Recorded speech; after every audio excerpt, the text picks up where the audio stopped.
Hey, Jonathan Zook here from DC Dogs. You remember a game called Trivial Pursuit? Came out in the early 80s, and there were millions and millions of copies sold, and many hundreds of editions, everything from Star Wars to Big Bang Theory to almost anything you could think of, sports editions, etc. A friend of mine, for his birthday, wanted to play a Zoom version of Trivial Pursuit, and search as I might, nothing like that existed. So I decided, for purposes of nostalgia, to create a Trivial Pursuit game using PowerPoint. And so I thought I'd show you how you can use the PowerPoint template I created and run your own Trivial Pursuit game if you wish. This was basically what the gameplay looked like. And you have your tiles that you can move around the board. People roll a dice, they answer a question, and if they happen to be on a pie piece and they answer that question correctly, then you can give them a pie piece in their little pie pan to allow them to accumulate those pie pieces. And as they eventually accumulate all of them, then you would allow them to go to the center and win the game. So that's basically the basic play of Trivial Pursuit.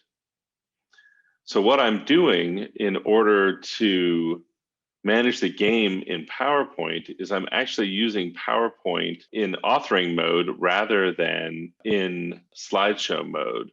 So if I make my screen a little bit bigger here, you can see that what I've got going on the right-hand side is the selection tab.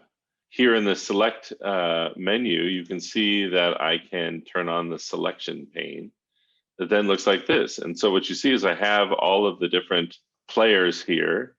And if I click on a particular player under the wedges, by just making them visible, I can turn on and off the wedges for a particular player. So that's all there really is to the PowerPoint version of this. I can go into the individual characters. If I double click on their name, I can change Liz to Barb if I wanted to. But the way that I'll know which player I'm dealing with is simply by selecting them. So if I select Steve, you can see that that's player one here. And so then I can go into player one and turn on the green wedge, for example. So that's what I did in PowerPoint. I found basically a blank board. I made up these categories, and these categories actually correspond to the trivia site that I found. So now that I'm sharing my entire screen, you can see that over here on the right-hand side, I've set up a couple of little web browser tabs. The first one is for random.org/dice that gives me a little dice roller. So if I have that selected and I click roll, then it gives me a dice roll, and I can do multiple dice if I want to. And then over here, I found a site that has trivia by category that's called Random Trivia Generator. I did find these to be sometimes difficult questions and sometimes easy. So you're sort of on your own to find your own categorical trivia questions, but they're out there. And I will put in the comments an additional site that I found later that you could use for your trivia questions. So that's it. That's all there is to helping people play Trivial Pursuit over Zoom. You're just using the advanced screen share feature of Zoom to share a portion of the screen. And that's what enables you when sharing to say that I want to just share the slide from within PowerPoint. I'm clicking on the Advanced tab in Screen Share, and then I'm choosing portion of screen. And when I go to share, I'm given a green box that I can then arrange wherever I want to. So during gameplay, I just kept it here. And that was what people that were playing the game saw.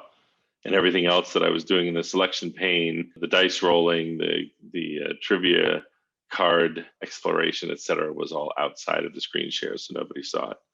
So that's how you use the little PowerPoint template.